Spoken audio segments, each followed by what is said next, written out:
I'm honored to invite Eden Fuchs, and I apologize. Mahmoud Kabajeh will not be here with us today, but I will introduce Eden and Muhammad together.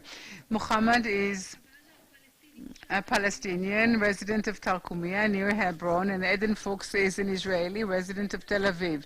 In the past 10 years, Muhammad and Eden have been collaborating on advancing projects of collaborations between organizations, communities, women and men, Palestinian and Arabs, Palestinian and Israelis alike.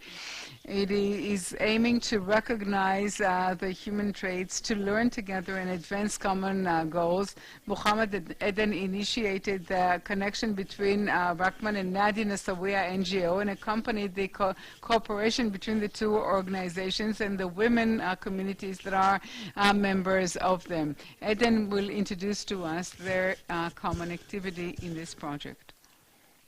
Good day, everyone. I'm extremely happy to be here. I'm also very proud to be here, first of all, because of this distinguished forum, and I would like to actually pay our respect to the volunteers here. I believe that volunteer is the ultimate, or perhaps the worthiest form of action, but also to the very devoted managers of the Rahman Center, the directors of this center. I'm extremely proud to be here, and obviously the very distinguished representatives from the government, the EU, and all those who are here in the hall today. And I'd like to very briefly introduce to you the process and the component of the learning process and the mutual acquaintance done between the Rahman Center and Nadi Nasswiya. So I'd like to tell you a bit about us, following what Gilit said, and thank you, Gilit. First of all, we're friends, and we're also partners in what we do. Muhammad and myself, we are peace activists. And our peace activity is expressed in inviting and monitoring organizations, communities, and people when they want to recognize their mutual human traits in those areas of interest that they have in common, in this case for social change, and the creation of a deeper, closer acquaintance, and together to find those things that we want to advance together. In 2015, we invited Galit, Najah, and Mara, who at the time were the chairpersons and the Director General of Nadi Nasswiya, this women's NGO from the Hebron area. It took some time before we could actually meet. Quite naturally, the world that we are engaged with surfaces various issues and problems and fears and concerns and questions about the possibility of actually meeting one another. But one of the things I love most about what we and Muhammad and myself do together is that almost always, whenever the connection is made, what you find is love at first sight. It was almost hard to separate in the meeting and to say we have people, to say that you have to go and catch the bus for Tarkumia, that we're going home, and that don't worry, we are going to work together. I am so happy for the fact that we did manage to work together. There were personal connections, there were human connections, and also professional connections. And we started discussing a common project, and I thank the Rahman Center for not giving up on us in the general program of the EU, and I thank the EU for approving this component of the program. A word about why Muhammad could not be here. At the end of the week, Muhammad is facilitating a large Palestinian-Israeli project, and during the week he works in construction. We reached the conclusion yesterday that if he makes it today, perhaps he'll lose his job. And this is why I urged him, even though he wanted to, I urged him not to come. And instead of that, he sent a video, and the responsibility for the bad translation in the subtitle is to my credit, and it's only because of the late hour, but we still wanted him to be here somehow in one form. أعتذر أولا عن عدم تمكني من الحضور هذا اللقاء. أود أن أشكر الاتحاد الأوروبي الممول لهذا المشروع وهذا البرنامج الهادف. أشكر أولا جامعة بار-إلان وبالأخص والقائمين في مركز ريكمان جليد وجديد. أشكر صديقي إيلن الذي بدوره أتاح لنا عمل مثل هذا المشروع المشترك، وأود أن أذكر أنني وإيلن نعمل على برامج العمل المشترك والنشاطات المشتركة بين الفلسطينيين والإسرائيليين. أود أذكر أن ما استفدناه ما تعلمناه من هذا المشروع هو أن هنالك مشاكل مشتركة وعوامل مشتركة بين المرأة المسلمة والمرأة اليهودية، هي مشاكل تقريبا متشابهة ومشتركة من حيث المحاكم الشرعية والمحاكم اليهودية وكيفية إيجاد الحقوق والبحث عن حقوق المرأة في ذلك المجال. ما ربحناه واستفدناه من هذا المشروع هو بالنسبة لي أننا كل مرة نعمل على نشاط مشترك بين الفلسطينيين والإسرائيليين أشعر أنني قد كسبت كثيرا، من حيث أنني كسرت حاجز الخوف وكسرت الجليد في هذا المجال عندما يلتقي فئة من المجتمع الإسرائيلي أو المجتمع الفلسطيني سواء كانت نساء أو شباب. أتمنى أن تستمر هذه المشاريع، ونحن على استعداد دائما من أجل خلق فرص للقاء والتعارف والحوار بين الطرفين. شكرا لكم جزيلا، ومرة أخرى أعتذر عن عدم الحضور.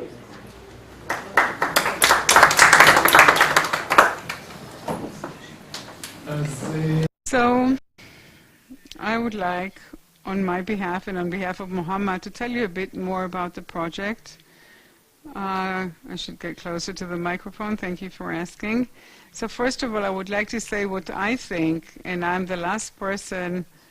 I do not come close to the research and professional aspects of the Rachman Center's work, but I'll give you my perspective in what way you can advance peace with the advancement of women's rights. First of all, I gratefully adopt the expression coined by member of Knesset Tuma Sliman: when the goal is just, when the cause is just, then there's never too little and too many measures to advance it. So first of all, what connects is that when we want to make peace, apparently we need to do it in any possible way, in every forum, and around every topic. But beyond that, there are a few other types of interrelationships. First of all, women who initiate war and violence definitely stand in a very abnormal number or ratio when you compare this to their rate in the population. But they are harmed and violated in a disproportionate high rate when you compare to their place in society. And there's a direct harm very often when they stay defenseless in areas of conflict. And also indirectly, there's a very high correlation for sexual abuse. There's a growing exposure to poverty that can be found in areas of conflict. There's hunger, there's the collapse of infrastructure, and women should very often be there, exposed and vulnerable, defending other vulnerable people. The UN in 2000, the UN Security Council made a trailblazing decision that said that women should be defended in situations of violent conflicts, but also partners to the advancement of processes for the advancement of peace. But when you look at the statistics, you can see that women, even before and even after the resolution, comprise a very small number of those who sit on peace committees, and in a way that is also in line with those who ultimately, cut the ribbon and take the credit to themselves. You can find very, very few women among those who sign peace agreements.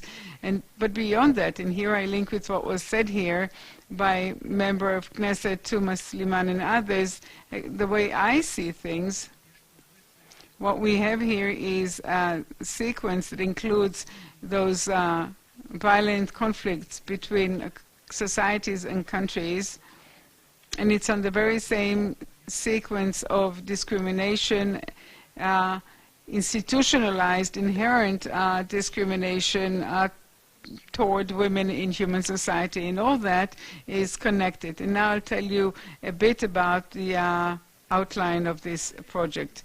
In the two organizations, there was a recognition of the fact that a support group is something that they use because of its effectiveness. It's effective to learn with that and to influence and also empower and generate a connection between different truths that could be of help to one another. And the first chapter in that program was parallel groups.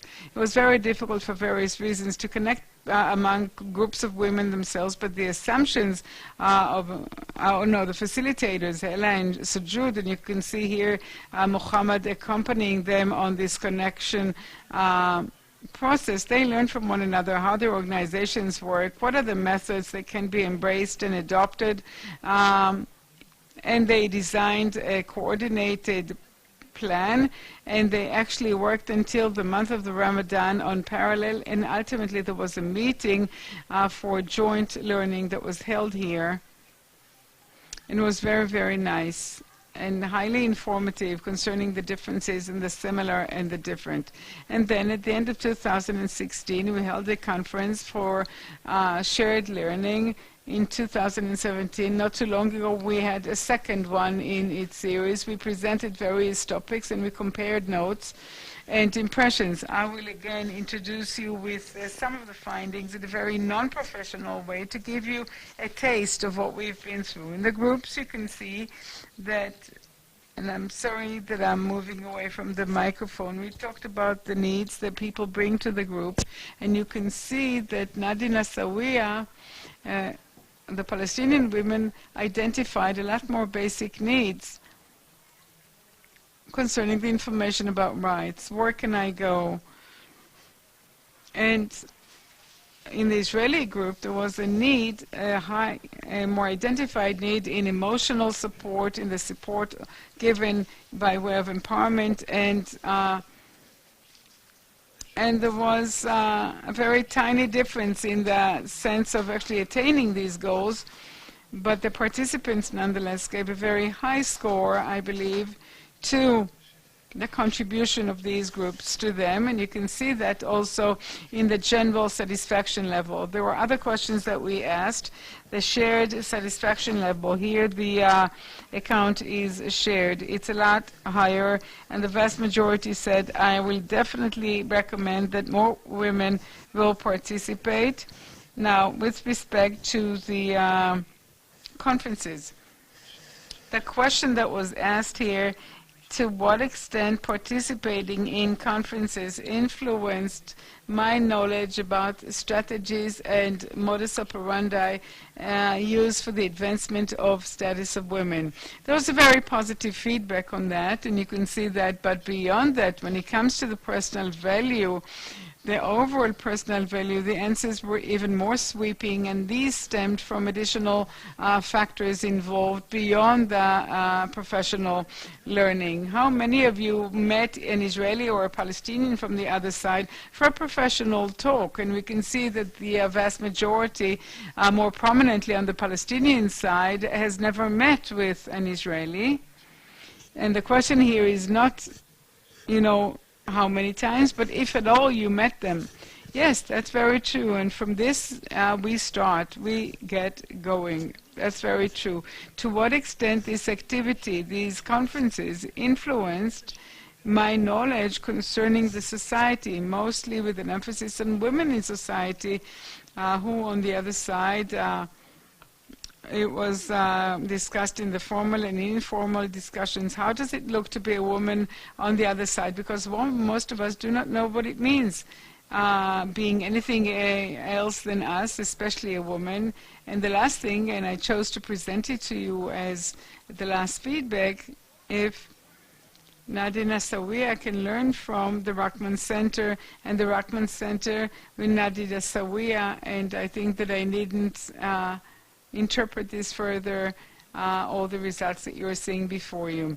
What does it seem that we learned beyond the content, the subject matter that was discussed, and the fact that we are capable of doing that? I believe, and again that's my own personal interpretation, that we learned about our concerns when it comes to crossing borders, physical borders and other borders. I believe that learning can be done from what we succeeded and what we failed in doing so far. We do, yes, certain things we have not succeeded in doing. We learned about small things that comprise reality. Sometimes it is those tiny things are what actually cause a certain shift in the way we look at the world. What would a process of issuing entry permit look like? How do I know if somebody will come or not? Just a hint, it's less than a minute before they arrive. I'll know if they're on their way to meet me in a minute time. What are the safety mechanisms there and here? What is the talking culture? When does one open one's mouth to express themselves? What's the food culture? How does a university in Israel look like? And how would a law school student look like? At the Hebron University, hint, there was a big love with the representative of the Rachman Center. We learned about the human strength, about the strength of shared passion for social change. And we also learned about the quality of the female, the feminine relationship. This slide here is not yet written. And I will end by extending a very long thank you for the personal and organizational courage of the women who work, because the Rachman Center is not a building or a structure or a budget, even though budgets are extremely important. However, it is the people who do it, and I admit and I thank you for taking me along your journey.